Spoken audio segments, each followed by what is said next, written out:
အိမ်ငါတက်တန်10နှစ်ပြည့်သွားပြီအိမ်ရှင်ကြီးကအိမ်ငါကိုနှင်ချလို့မရတော့ဘူးတဲ့အိမ်ရှင်ကနေအိမ်ပိုင်ဖြစ်သွားတယ်တဲ့တော်တော်လေးစိတ်ဝင်စားဖို့ကောင်းတယ်နော်သိလားအိမ်ငါကနေဘယ်လိုဖြစ်လို့အိမ်ပိုင်ဖြစ်သွားလဲပေါ့နော်အိမ်ငါပဲလေဘာမှမဆိုင်လေနော်သူက10နှစ်တက်တန်ရှိုံနဲ့အိမ်ငါကနေအိမ်ပိုင်ဖြစ်သွားတယ်ဆိုတော့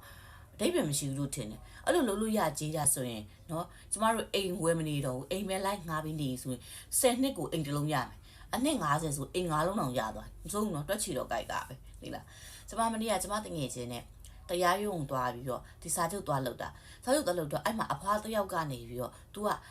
အဲ့လိုကွာ तू အိမ်ငှားထားတာကို तू 10နှစ်တက်တန်ကြော်သွားတဲ့အတွက်ကိုအိမ်ငှားနေလူကမဖယ်ပြီးဘူး तू ရော်ကြီးတဝက်ပေါ့နော်ဒီ तू ရောင်းမဲ့အိမ်ရဲ့ကာလာပေါက်စီတဝက်ရမှဖယ်ပေးမယ်ဆိုပြီးတော့သူတို့ပြဿနာဖြစ်ရင်းနဲ့ तू တရားရုံရောက်လာကြပါတော့အဲ့ဖွားကိုမေးကြည့်တာကြတော့အဲ့ဖွားအဲ့ဒီအိမ်ငှားလူ तू ကအိမ်ငှားထားတာ10နှစ်ကြော်ပြီတဲ့10နှစ်ကြော်ရတဲ့အကြောင်းရင်းကလည်းအဲ့ဒီလူတီးကလည်းလူလဲနေတဲ့အေးအေးဆေးဆေးလဲနေတယ်ပြီးတော့ခြံလေးကိုလည်းတတ်ခက်လဲနေတယ်နော်ပြီးတော့ကွာပြဿနာတစုံတရာမရှိဘဲနဲ့ငင်းချင်းမိသားစုလေးဆိုတော့ဒီအဖွားကနေပြီးတော့သူတို့ခြံထဲမှာပဲဒီပြောင်းရင်လဲသူတို့တွေပြောင်းတာရွှေ့တာနဲ့အာရုံနောက်ပါတယ်ဆိုပြီးတော့ तू ကထားလိုက်တာ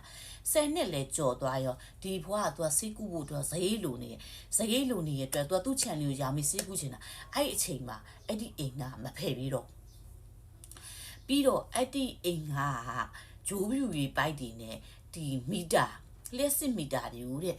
သူ့နာမည်အမိပေါင်းနဲ့ तू ကလှုပ်ထားတော့ပြဿနာတွေဖြစ်ပြီးတော့ तू ကဒီတရားရုံရောက်လာတယ်တရားအောင်ရောက်လာတဲ့အခါကျတော့ဒီအဖွားငကိုတွေက तू ကပတ်စံဆေးကူဖို့မရှိလို့ဒီခြံကွက်ကိုရောင်းချင်တာအခုကျတော့ရောင်းမရတော့ဘဲနဲ့ပြဿနာဖြစ်တဲ့အခါကျကျမ်းမာရေးမကောင်းတဲ့အဖွားကျတော့လေ तू ကပြဿနာမဖြစ်ချင်ဘူးဒါပေမဲ့လေဒီအိမ်ကိုရောင်းလို့လေ तू ကတဝက်ကိုလည်းမပေးနိုင်ဘူးဖြစ်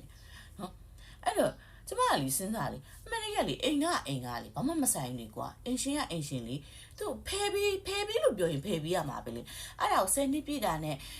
အိမ်ကနေအိမ်ရှင်ဖြစ်သွားကြလေဟိုရှင်းပြောရရင်လူပါဝါတာလားသူများပစ္စည်းပဲမတော်မတရားလိုချင်တာလားဒါမှမဟုတ်ဘယ်လိုပြောရမလဲရုပ်မာတာလား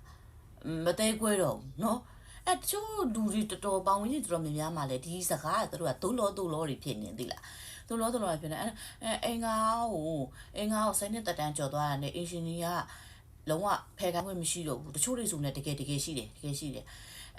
ဟိုပိုင်ရှင်ကြီးကပြဿနာမဖြစ်ချင်တာရဲ့ဒီအမှုတွေရင်ဆိုင်ရမှာကြောက်တာနဲ့သူတို့ကအဲ့မြေကွက်တစ်ခွက်လုံးအိမ်တအိမ်လုံးတိုက်ခန်းတကန်းလုံးပေးလိုက်တဲ့သူတွေကျမတို့ဒီလောကမှာလက်ချိုးမရင်နိုင်လောက်အောင်ရှိပါတယ်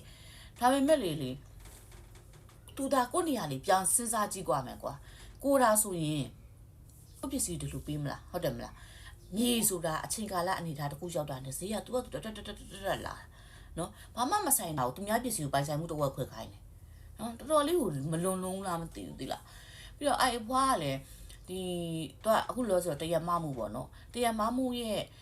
ဟိုဟာကြာတော့လေအထိုက်လျောက်ကာလကြာရှိတယ်ကွာယောဂတယောက်ကဒီတရားမမှုယူလာပြီးခင်ဆိုင်ဖို့ကလည်းမလွယ်ဘူးတနာပါလေကျမလေတရားရုံသွားရင်အဲ့အဖွားကပြောပြနေလို့လေစိတ်ထဲတော့မကောင်းဖြစ်သွားသိလား